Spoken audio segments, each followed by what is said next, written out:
For this role, Julia was paid $20 million, becoming the highest paid actress by far in Hollywood, but it proved to be a great investment.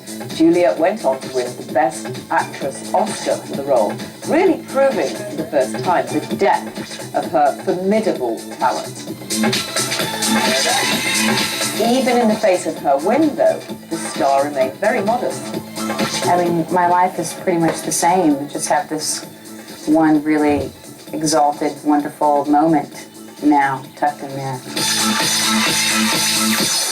Reportedly frustrated with Julia's unwillingness to commit, after 4 years of dating, Benjamin Bratt left Julia in June 2001, and less than a year later he was married to the beautiful model and actress, one-time Bond girl, in fact, Talisa Soto. Meanwhile, on the set of The Mexican, Julia fell madly in love with a camera assistant named Danny Moder. The two began dating, even though the handsome technician was already married to makeup artist Vera Steinberg at the time. While romance was slowly brewing, Julia was cast in America's Sweetheart as Kiki, the younger, put-upon sister of a big movie star whose estranged husband falls in love with her. Director Joe Roth originally wanted Julia to play the part of the movie star. When Joe sent it to me, he said, you know, look at the part of Gwen. But I liked Kiki better. She just attracted my attention. For some reason, I kept fixating on her as I was reading it, and it was just my natural gravitation was towards her, so I asked Joe if I could play that part.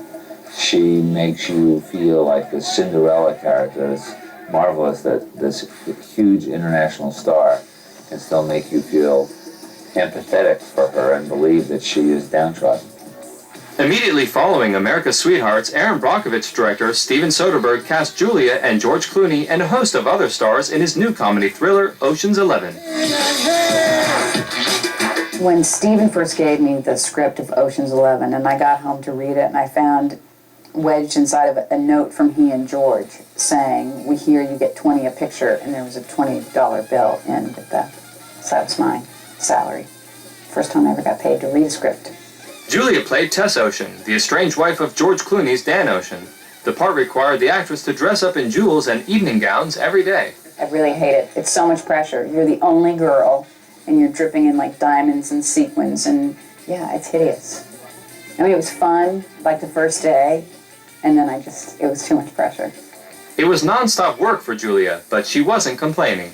We would work these crazy hours, and sometimes it'd be the middle of the night, and we're trying to do a scene where, you know, we're being very serious, and I just wouldn't be able to do it. I mean, there was a time that George and I were laughing so hard in a scene where we're supposed to be very kind of composed that I truly thought, how embarrassing if Steven has to wrap this day because I can't stop laughing. And it took all of my energy to contain myself. It was really hard. Meanwhile, Julia was still seeing camera assistant Dan Moder.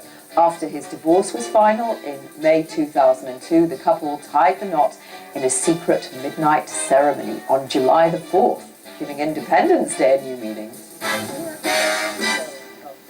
At 36, Julia's roles started to become more mature. In 2003, the movie star played an art history professor at a women's college in the 1950s period piece Mona Lisa's Smile.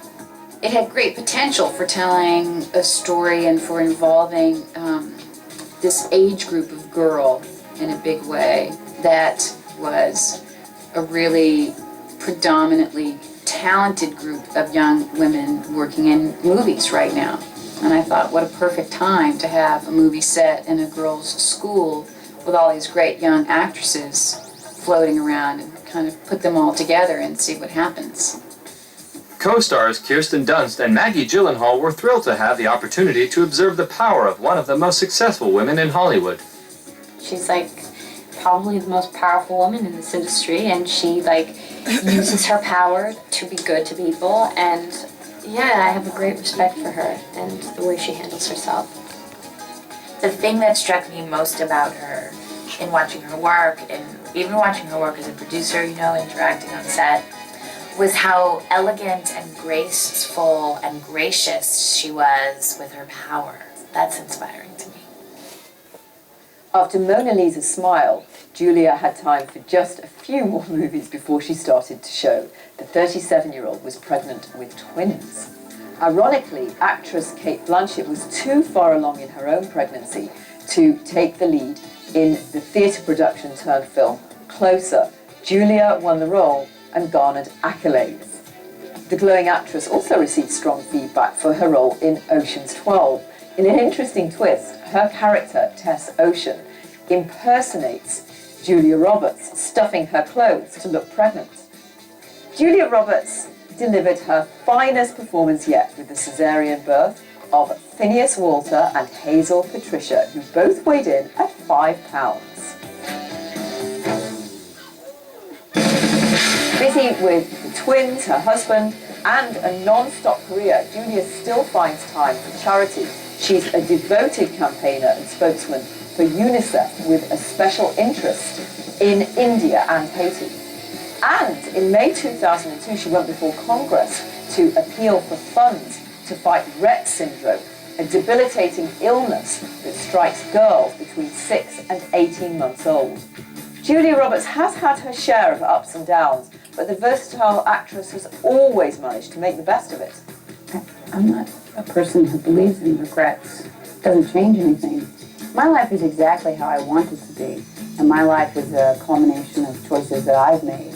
I am fully empowered and in charge of my life, so there's nothing that I feel I've been the victim of based on positive reinforcement of what I do.